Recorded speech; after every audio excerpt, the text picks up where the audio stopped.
అనేది యవనస్తులు ఇంకా బహుంగా వాడుకోలేదు, యవనస్తులను కూడా వాడుకోలేదు. రెండు వర్గాల ఇక్కడ యవనస్తులను కానీ యవనస్తుల పూర్తి విషయంలో కూడా మీరు జీవించాలి. ప్రభా వ్యత్యాసం పొందుకున్నట్టుగా వాక్యం చెప్తున్నారు. ప్రభా అందుకని రెండు వర్గాలను కూడా మీరు జీవించి ఆశీర్వదించి మరి జీవించి మీరు ఆశీర్వదించి మా మధ్యలో కొంచెం దైవ సేవకులు ఆశీర్వదించి దేవుడు ఎవరిని బాగా ప్రేమిస్తున్నాడంటే, ఎవరిని బాగా ఇష్టపడుతున్నాడంటే యవనస్తులైన వారిని దేవుడు బహుగా ప్రేమిస్తున్నాడట. అందుకే మీరు బలవంతుని చేతిలో వాడబడుతున్న స్తోత్రం కలిగారు.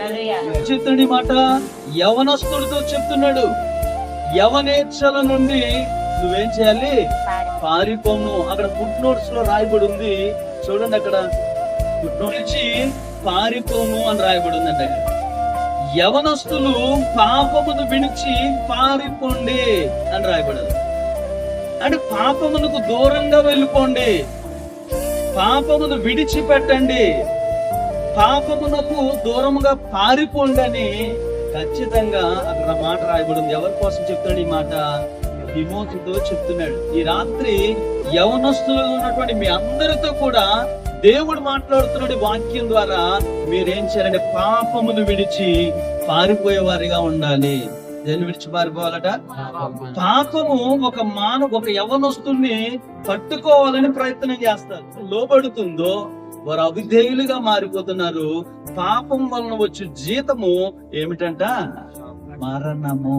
దేవుని స్తోత్రం. యవనస్తులు ఎంతమంది లేకపోతే అలాంటి ఆలోచనలు కలిగి ఇంటిలో నుండి పారిపోయి వారి ఇష్టానుసారమైన జీవితాలు జీవించి వారి జీవితాలు నాశనం చేసుకున్న వాళ్ళు ఎంతమంది ఉన్నారు ఇది నాన్న.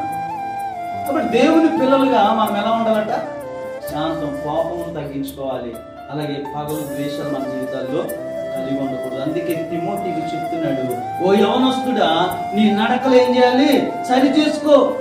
సంఘంలో ఏ విధంగా జీవించాలి, సమాజంలో ఏ విధంగా జీవించాలి, కుటుంబంలో ఏ విధంగా జీవించాలి, లేకపోతే ప్రజల్లో ఏ విధంగా జీవించాలి, దేవుని యొక్క సన్నిధిలో సేవకుల మధ్య ఏ విధంగా జీవించాలి, వీటన్నిటిని బట్టి నువ్వేం చేయాలంటే పాపమును విడిచి దూరంగా వారి హృదయం అనే పలక మీద ముద్రించుకునే కృపను విడలకు దయచేయమని ప్రార్థిస్తున్నాను.